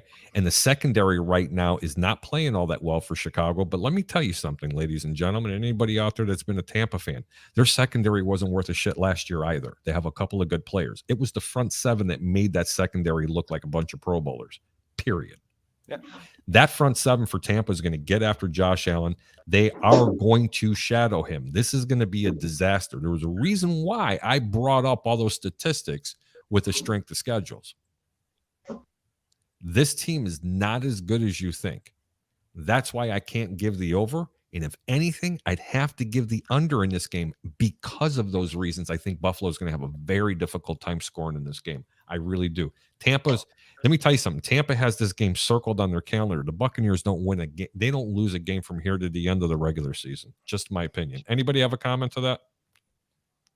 Nobody? No, I think you're exactly right on that. Honestly, I mean, they've turned on the switch. They're getting the guys at the right time. They're getting back Carlton Davis. They got SMB, Jamel Dean, still in concussion protocol. We'll see if he comes back. But at the end of the day, you're exactly right. And you look at the 5 sacks last week versus that Falcons offense. It wasn't the outside guys in JPP or Shaq Barrett. It was Sue. It was Vea. It was backups. It was guys getting after it. So if you get that kind of production just from your interior, you're in good shape. Okay, I mean, I can dig that. I can dig that, but I honestly see it this way, and I'm not trying to be a homer because I live down here. That's just the way I see it. I told everybody this wasn't the game that Tampa really had to be worried too much about. In the beginning part of the season, I said this is a game that Tampa could possibly fumble with. But after watching what I've seen and really dissecting this game tape down, Tampa doesn't have too many players to have to worry about on the offensive side for Buffalo. This is a far cry difference of what this team was from last year, period. True. Mike, you got something to say, buddy? You froze up. Wow, for the first time in history. Harry, you've been right on the nuts all year about this Buffalo Bills team. This team they had an easy schedule the first half of the year. The second half of the year, it's getting a little tougher for them. I think the Bucs beat the brakes off this Buffalo Bills team because of one reason and one reason only. The Buffalo Bills do not know how to run the fucking football. Plain and simple. Yeah. They do know how to run the football. And it's not for lack of running back. They have Devin Singletary. They have the other guy up there too. Matt Breida, and they got Zach Moss. Yeah, Zach Moss, Matt Breida. They don't run the ball, plain and simple. They want to try and power this game through the air, and it's not going to happen. Now, we all know the Tampa Bay Buccaneers secondary is not the greatest. It's not. Plain and simple. It's not the greatest secondary in all of football. But they look really good when that front seven's getting after it. One-dimensional. You know what? This past game that they just played, Buccaneers will lock that down. They had multiple sacks from the interior linemen. They are not getting the pressure like they were from the outside linebackers. They just haven't. This game, you're going to see a difference. The entire front seven is going to get after this team. They know they're going to pass and they're not going to run. Because let me tell you something. It's almost like bringing a knife to a gunfight, period. Nobody comes into Tampa. And again, I'm not going to get on my pedestal and start talking about how overrated the Buccaneers defense is when it comes to the running game. Because, they're ranked number 1. That's because people don't come prepared to run the football against Tampa. They're playing Tom Brady and the boys. You're expected to get into a shootout with this team. Tampa knows it.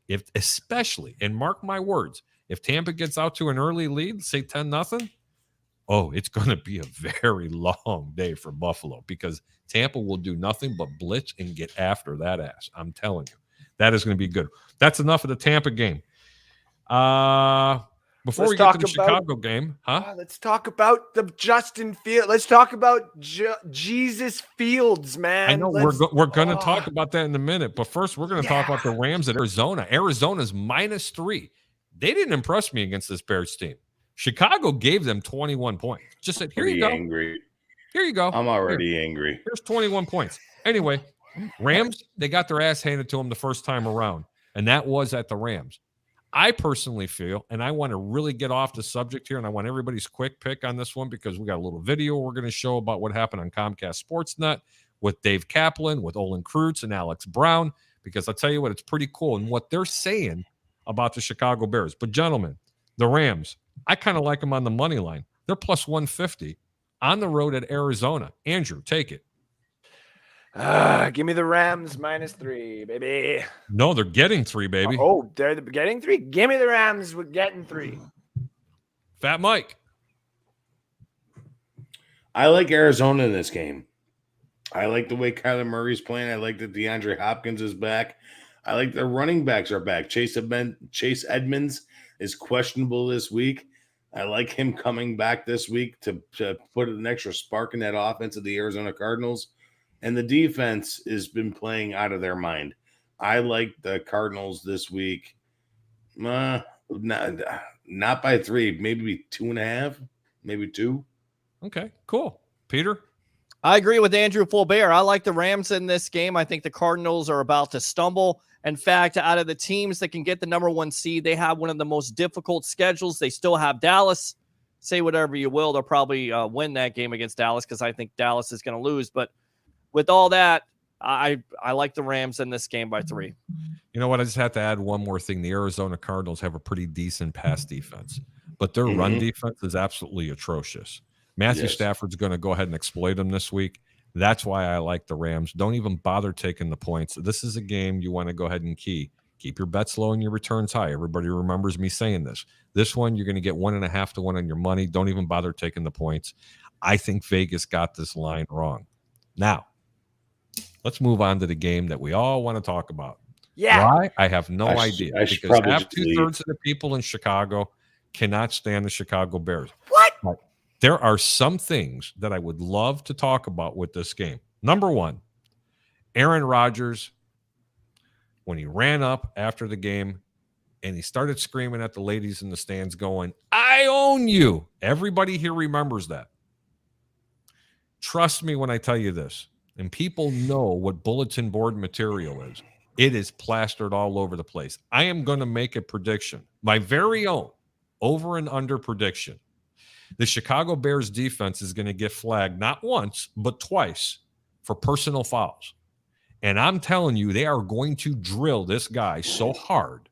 It's going to be obvious to the point where they're going to eject the player. And the player I'm calling it on is going to be the most undisciplined Bear player they have, Mr. Blackson on the defensive line. They are going to tattoo Aaron Rodgers, and it's going to be egregious. And I am going to sit back and laugh my ass off. And I can't wait till the one defensive player starts saying, "I own you." Remember? You don't do that to somebody else's house. You just don't do it. Who the hell do you think you are, Aaron Rodgers? Michael Jordan? That's all I got to say on that one. I'm not giving a pick out on this game because I don't like it. The line is Chicago getting 12 points on the road. But I will tell you this, it's a very low total at 43. Love the over. Don't take the points. Love the over. And if you can get a proposition bet on how many personal fouls you're going to have for Chicago, bet the over. Don't care what it's going to be because it's going to get ugly. Chicago doesn't have. Let me tell you something. If they don't go after them and smack them in the head a couple of times, I'll stop watching this team for the rest of the year. You have to stick up for your city. You stick up for your fan base, and you stick up for your team. Mike? Oh, I don't know why I'm the first person on this game, but Yeah. I think Green Bay single-handedly just manhandles them. The 12.5 points, take it. The Green Bay on the money line, take it. This Bears team is sad right now. All right, yeah, they may go up and have a couple personal fouls against Aaron Rodgers, but when it all boils down to it, Aaron Rodgers is 21-5 against the Chicago Bears. And that's all you need to Kirk know. Cousins had 3 It's interceptions. not a rivalry anymore. There's no such thing as a rivalry when you're 21-5 against your rivalry opponent. It's not a rivalry. What that is, Harry, that's a fucking ass whipping over and over and over and over and over again. That's all it boils down to. I don't give a flying frog's fat, green, fucking pimply ass what the Bears do in this game, because it's not going to matter. The Green Bay Packers are gonna fucking mow over the Bears like they don't even matter. Okay. And you know what? Me as a Bear fan, I'm a diehard Bear fan. It still don't matter to me either. And I hope the Packers do. You picked the wrong person to go first, man, because the fucking Bears suck. They do.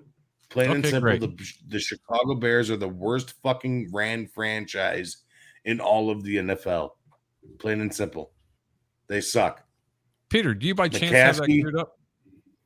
McCaskey needs to die. The other McCaskey needs to shave his fucking face.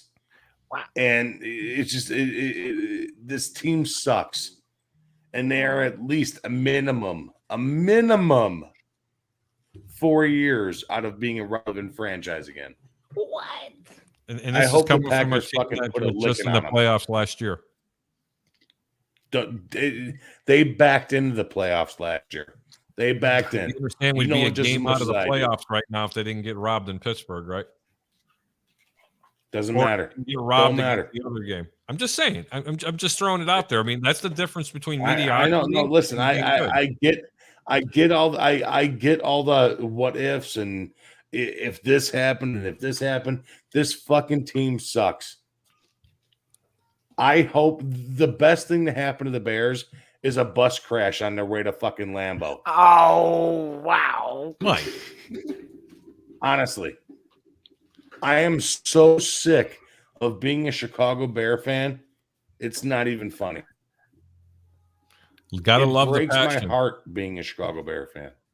Before I get to Peter and Andrew, Peter, go ahead. It breaks my heart. Every Sunday, I watch the same fucking squad go on and off the field and just shit the bed every single week. It breaks my heart watching this team. It literally does. And I see Alex Loosemore. Could be worse, Mike. Could be a Lions fan. No, Alex, I'd rather be a fucking Lions fan because at least they're praying for one win. Here comes the comment of the week. All right. They're praying for one win. Bears will pull off a miracle like Michigan, and Nagy will get an extension. No, they won't. No, Troy Polamalu, you're fucking wrong. Aaron Rodgers is going to go out there and touchdown spike the football right in the Bears' asshole is what's going to happen. He's going to pump it in hard, and the Bears are going to be able to shit for the next 3 weeks until the Giants is what's going to happen. All right, hold on. The Giants are possibly the only worst. I don't want to talk. You picked the wrong guy to go first, Harry. You picked the wrong guy to go first. Well, you said you wanted to talk about the game earlier. That's why I brought you up there. It breaks Andrew, my fucking heart being a Chicago Bear, dude. It really does. It breaks my fucking heart being a Bear fan. I don't know why. I don't know why this shit was ever instilled upon me. I don't understand it because I'd much rather be. I would seriously much. Andrew, for you get this, I'd much be a Phoenix Coyote fan. Oh. a Phoenix Coyote fan Andrew, or a Maple Leaf. You got to go and everything. So go ahead and give me your prediction on the game. Chicago's getting 12. Green Bay's minus 12. Total's 43. Who do you like and why? And I'm going to let you go. No worries, man. Okay, honestly, I understand. I understand where Mike's coming from. We as Buccaneer fans for a while, 0-2 excluded. You guys had 86. We had 0-2. It's kind of like our heydays. We dealt with that. We understand what's going 85. on. But, okay, sorry. Now, here's where I differ. I think this team has pieces. These pieces can eventually lead to filling a roster. All you got to do is have a couple of good draft classes, just like the Buccaneers have, just like the Raiders respectively, kind of not so much, I guess, have, but the Chargers and a couple of these other teams who have had good draft classes and a respectable team already in place can eventually get over that hump. This team has shown that when it's come to division rivals, is very, up and down, but they need to beat Green Bay. Justin Fields has a personality that I've loved since he got drafted. When he went to the Bears, I was the one that was screaming, holy crap, the Bears are going to be something in 3 to 4 years because they finally got a guy. You guys used to have a quarterback and a running back and a quarterback running back. He used to do very, very good and won you guys a championship. You got the same thing. All it needs now, obviously, is a couple of quick little changes. You need to get the head coach out of there and just clean sweep that whole entire organization of the front office. Again, it happens, but with the Stefanski stuff in Cleveland, with the Bruce Arians situation in Tampa, and a couple of other situations that have happened around the league, all it takes is 1 to 2 years. And when it comes to this game, I think it's finally going to show the Chicago Bear fans when Justin Fields goes off for 355 yards, 3 total touchdowns against this defense against the Packers. You are out of your fucking I mind. may be out of my mind, but I think that Justin Fields may finally get into it and may finally be that flash that they are. I got to agree with him on this one because let me tell you something. Green Bay's defense is not all that in a bag of chips. No, it's what? not because they're missing 3 of their main players, Harry. And Justin Fields can run around. Andrew, go ahead and promote yourself. I know you got to get going, but not a problem. Listen, I want to talk about you guys as Bears.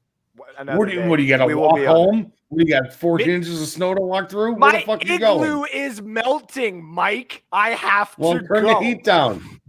You think? Take a log off the fire. You guys can find me tomorrow afternoon. North Sports Dynasty. We're going to be on at 12 p.m. Mountain Time, so that'll be 2 p.m. Eastern Time. We're going to be talking about the current playoff situation that's going on in fantasy football. And then you can check me out Sunday nights live from the cheap seats on Bucs Report, talking about the Tampa Bay Buccaneers and the Buffalo Bills game that is inevitably going to give me a heart attack because I really want to have this win. Harry, Mike, and Peter, as always, thank you for having me. I will talk to you guys again soon. Love being on the show. Love the show just in general. And love doing the picks with you guys. Love seeing you. And I'll talk to you again soon. Have a great one. Thank you so much, Andrew. Don't be a stranger. Give a hug to the kids. Tell the wife I said, hey, brother, have a Merry Christmas. I can actually say that. Deuce's little brother. Do they celebrate Christmas in Canada? Yes, we celebrate more than just Christmas. And I'm going to go indulge, buddy. Goodbye. Bye. Back to the questions and comments. Go ahead and get that queued up for me, Peter, in just one more second. Alex Lucero says, at least the Bear fans have an arena. That's true. Pig Dog says, Harry, do you think Pat Fairmouth should have caught that ball last night? For as much flack as Big Ben takes, he can still throw a pretty pass. You know what? Yeah, I still think he can throw a pretty pass. I don't know. I'm not a Big Ben fan, honestly, so I'm going to probably... He's beaten up. I mean, he's beaten up last night with that offensive line. He's up there in age. I mean, the injuries have taken its toll, and you would have to say the tight end out of Penn State should have caught that pass. But you know what? Good hit, good defensive play by the Minnesota Vikings to prevent it. Should he have caught it? Yeah, of course he should have caught it. Could have been a touchdown to tie the game. Mike, got a little treat for you. Peter, you ready? I'm ready. Ladies and gentlemen, this is some of the opinions, not necessarily the opinions of anybody from 1252 Sports. Fat Mike, Harry the Great, Peter Blake. Get angry. Hold on. Yeah, let's see if we can get it up here. Hold on. Stand by. All right, here we go. You think you can compete with Green Bay on Sunday Night Football? Mm-hmm. Yeah, that's right. Here we go. Here we go. Well, light them up, Cap. We're going to try. They got a great question. How about you're goddamn right we're going to come there to compete. Woo! Sorry for swearing on TV. It's cable. We're going to be there to compete. And if you don't think we will, don't cover the game. God, we sound like such losers. Well, we're going to try. We'll get there. And Aaron's really good. And I'm deep down think he's going to beat our ass. Really? Come on, man. Hey, my kids watch this show. Cal, I do too. I heard it too. I heard it. I heard it. It's I heard it infuriating. the same way. Yeah. Yes. It's like when Justin got hit late. Not one of our guys had the temerity to go over and go, bam! I don't care if you get 30 yards in penalties. At the what? Temerity. Yep. I'm not finna sit here and act like I know what that means. No, So I think turmeric too. Turmeric for you, yes. turmeric? Turmeric. Take turmeric? Yeah, I thought you were talking about Okay, I thought you were talking about turmeric. One That's what guy- turmeric is. Comes over and drills somebody. No, but listen, this goes back to the Aaron Rodgers. Mhm. It's okay. I own you. That's All of it. fine. You know, all this temerity, turmeric.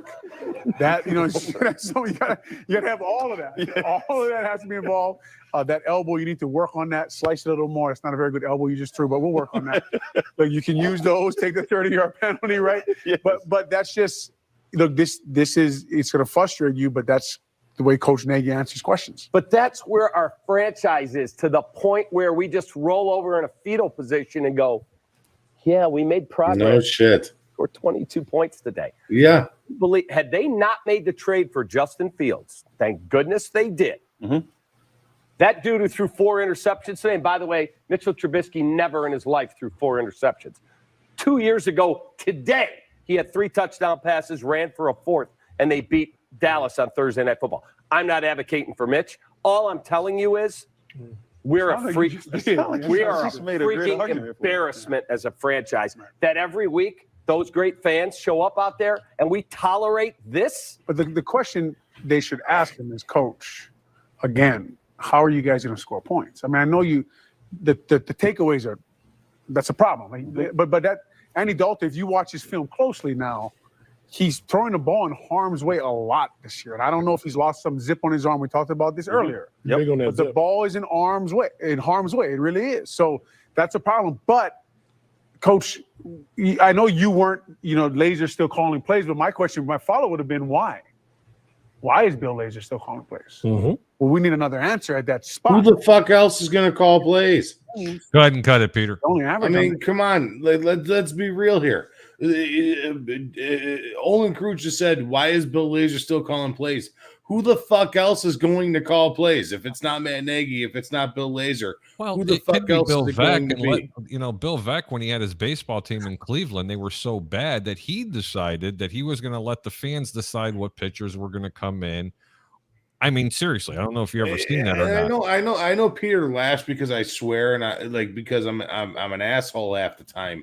But Peter, think about it though. Like I'm asking you, Peter, Right. You being a Bucks fan, if you hear this in your post game, all right. If they're saying it's not Bruce Arians, it's not Byron Leftwich, who the fuck else is calling plays?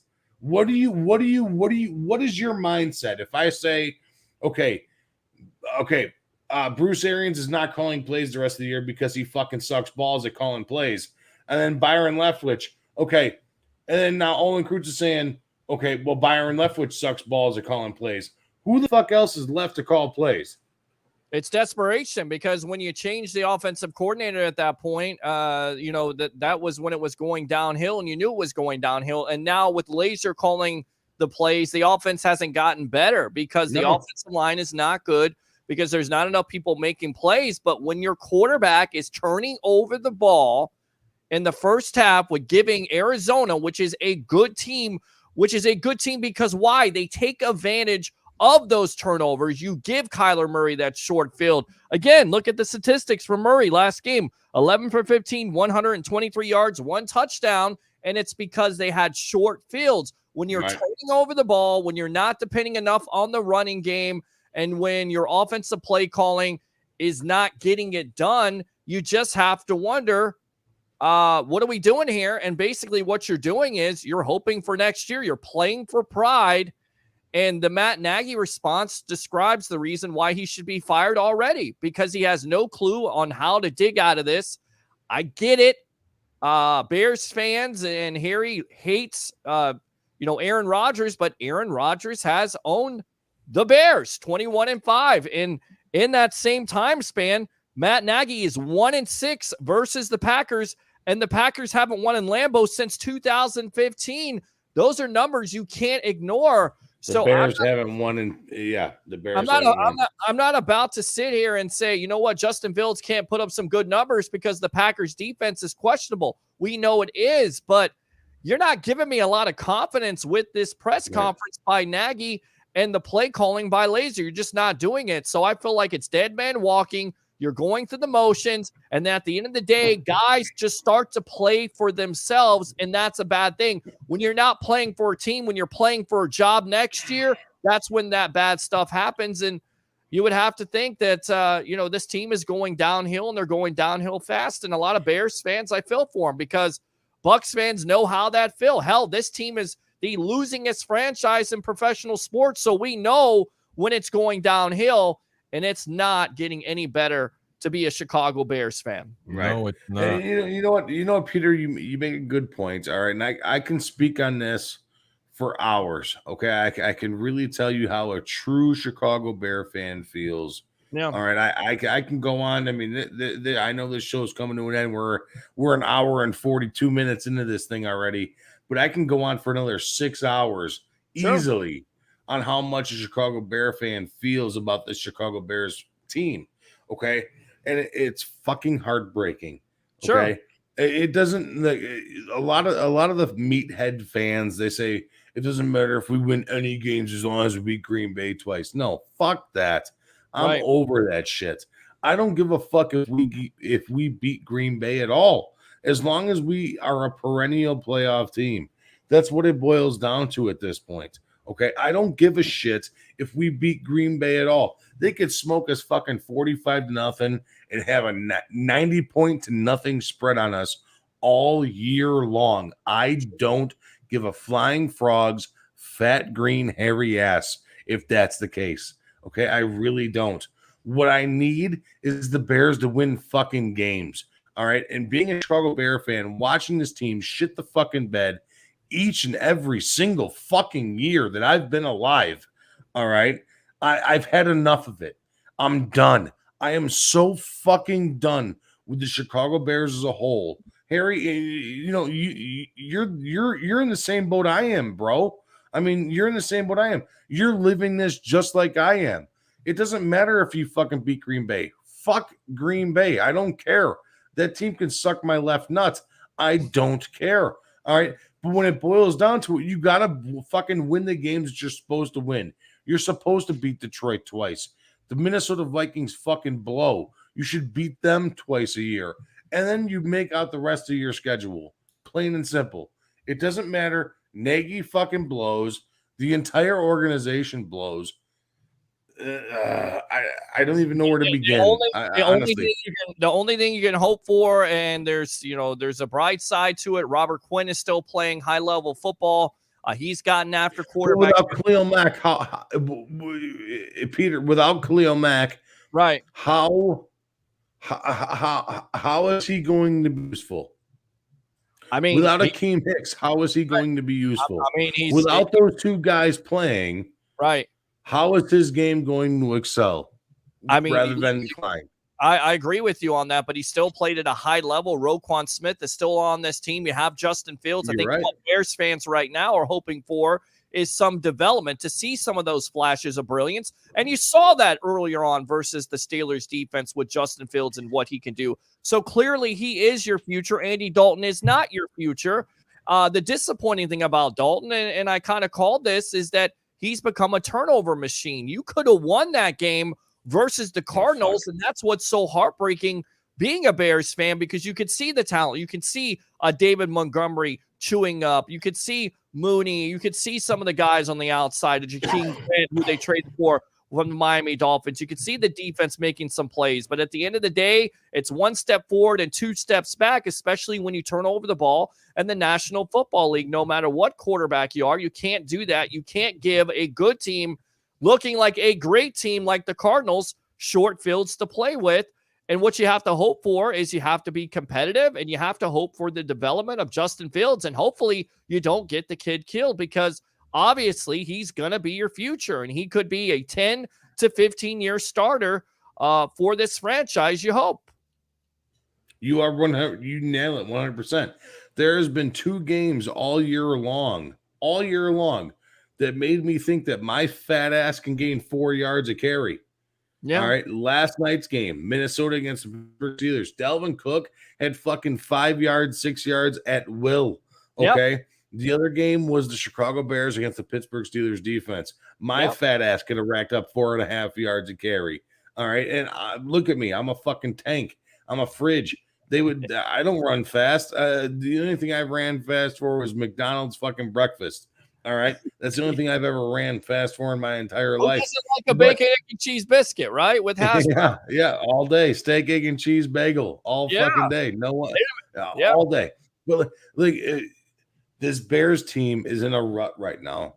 All right. And I know that you guys are a betting show. Harry, I apologize for dismantling your show. I really do.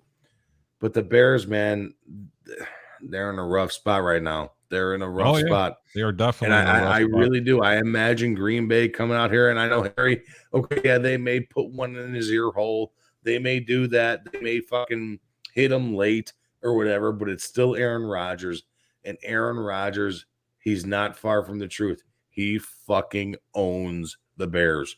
21-5 is a record not to be disputed. All right, he owns the Chicago Bears as a franchise. I don't care if this guy goes out there and takes a dump right in the middle on the right in the middle of Green Bay on the football. Give me a final score prediction. Being transferred. Final score prediction? Mm-hmm. Is that what you're asking? Yeah. I'm going to say 38-14. 38-13. Green Bay. Peter? I'll go. Yeah, I think Justin Fields can put some numbers up in this game. So I go 27-14 Green Bay. I'm going to go a little bit different. I think Chicago puts up 27 points in this game. I'm not going to give a final score. I think the Bears cover. Wow. But I really, really, really, I hope you're right. Really love the over in this game. The total is 43 points. Alex Loosemore says the Packers are going to win 38-21. Topacio, thanks a lot for tuning in again. Fire the play caller. Troy Polamalu says the sports web forever. Troy, how about a little love for the over-under? Yeah, the cat has the love too. Look at that. Yeah, you see the kitty up here? Yeah, I do. What else? Mikey, I know it's getting late, my brother. Go ahead and tell everybody where they can find you. Not only can you find me, you could also find Harry the Greek over here at 1252 Sports. And I'm Fat Mike. There you go. That's all I got. I keep it simple, guys. I don't give a shit. I keep it simple. The guys that you guys want to follow, everybody who's listening to the show right now, tune in to Harry the Greek, tune in to Peter Blake. Those guys are where it's at. These guys know what the fuck they're talking about. I'm just some pud hanging out here bitching and moaning, crying and bitching about my Chicago Bears team. These are the two that you guys want to listen to. Harry the Greek, he'll win you money. Peter Blake, he knows everything about the NFL. Tune into these guys because they know what the fuck they're talking about. Appreciate it, Mikey. Go give that wife a big old hug. Love you, brother. We'll talk to you later. I'm out of here. I got to eat some food. I'm starving. Hang in there, man. Hang in there. It'll get better. Trust me. It always gets better. I'm going to are you sure? Because I got my noose ready in the background. It'll get better. I'm ready to Robin Williams myself in the background here, waiting for this Sunday night game. It'll get better. Take care, brother. Good night. I'm out later. Robin Williams. Little passion there, huh? A little bit. I love Absolutely. it. I get it. Another comment from Roger Bridges. Roger, thank you, but I have no idea what VARC.tech. How about this one? Shut up! What's VARC-Tech? You might as well say BARC-Tech or. I have no idea. Let's go ahead and recap some of the games real quick. I went to El Paso on the picking the spread between the Saints and the Jets, but I did kind of like the under 42, small. Seattle, Houston, we got nothing. Detroit at Denver, but small on the under 42. I don't think either team's really going to score here. I think both defenses are going to play. You never know you're going to get with Teddy Bridgewater in the offense with them. Yep. San Francisco, I got burned last week. They're -2 on the road. Remember, San Francisco was catching 1.5 on Monday. They are now -2, and it's Friday. The total's 49. Do not like that game. Stay far away from it. The Raiders at Kansas City. Kansas City's -9.5. Don't like either side, but what I do like is the over 48. Jacksonville at Tennessee. Don't be surprised that Jacksonville not only covers, could possibly win that game. Bet it very, very, very, very small. It's not a game I'm actually going to pick. But I'll tell you what I do like is the over 43. Baltimore at Cleveland. Trap game, folks. Don't know which way to go. 3.5 points. Cleveland's a favorite in the game. Don't know why. Have no clue. Why? Because their defense isn't playing as good as they were? Wait a minute. Is it because they finally got both their running backs back? Wait a minute. Last time I checked, the quarterback's still hurting. Yeah, I mean, if it's too good to be true, then it isn't, right? It usually is. But the gambling gods have bestowed upon us. Shove it in with both feet and both hands. Bet over 42 on that game. Okay. Don't like a side, but bet over 42. Atlanta at Carolina. Carolina at home getting 2.5. I don't know why. If you back me in the corner, I like Atlanta. Stay away from it. Bet the over 41. Not as much. Dallas -5 at the Washington football team. Totals 48.5. This is my upset of the week. Don't even have to take the points. Don't worry. The water's warm. Come on in. Let's go swimming. Bet Washington on the money line plus 200 and over 48. New York Giants at the Chargers. I don't even know where to go to. This is my game of the week. Lay the wood, lay the 9 points, and bet the under 43. The Giants aren't even going to score 10 points in this game. Buffalo at Tampa Bay. Tampa Bay wins big. Lay the 3. Do not like the over or under in that game. Do not bet the over under in this game. I got a funny feeling that Tampa's defense is going to come out and absolutely nullify Buffalo's defense. Buffalo does not run the ball. Chicago at Green Bay. Green Bay's -12. Totals 43. Love the over. Pound the over button. I think Chicago scores a lot of points in this game. Rams at Arizona. Rams get revenge. I like them small on the road. Take them on the money line. Don't bother taking the 3 points. Peter, I think we covered this, bud. I mean, we pretty much did. We had a lot of passion tonight, a lot of excitement. It was a great show. Without question. I thought I had a lot of fun as well. Peter, make sure you tell everybody where they can find you, buddy. Yeah, absolutely. It's the evolution of sports talk television. It's the Sports Web, Monday and Wednesday nights on NSPN. And, of course, I Love St. Pete. Do 3 things for me here. Bring your passion. Bring your excitement. Just don't bring any nonsense. I'm your host, Peter Blake, giving you something to think about. No, it's actually giving you something to talk about because right up here in the over-under, we know what we're doing. Peter, I want to go ahead and thank a whole bunch of people, even Mr. Troy Polamalu, the troll himself. Yes. I want to thank him. Topacio, Alex, our guest this evening with Mike, and, of course, the Red Rifle himself, Jennifer Summers.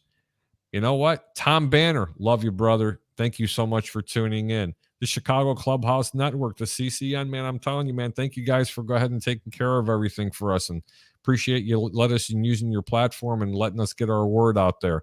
Andrew Tarbill, bro, keep doing what you're doing, man, because you're one of the best at fantasy football. Don't forget to hook up with Mr. Alex. And by the way, Andrew Forbear, another really good guy with fantasy. Yeah. Peter. Yeah. That's about it, man. Until the next time on Friday night, 8 p.m. Central, 9 p.m. Eastern, you can catch me, Harry the Greek, here on the over-under. And Peter, what do I always say? Do you know what it is, or do I need to tell everybody? You should tell everybody. Keep your bets low and your returns high. Have a really good evening. See you next Friday.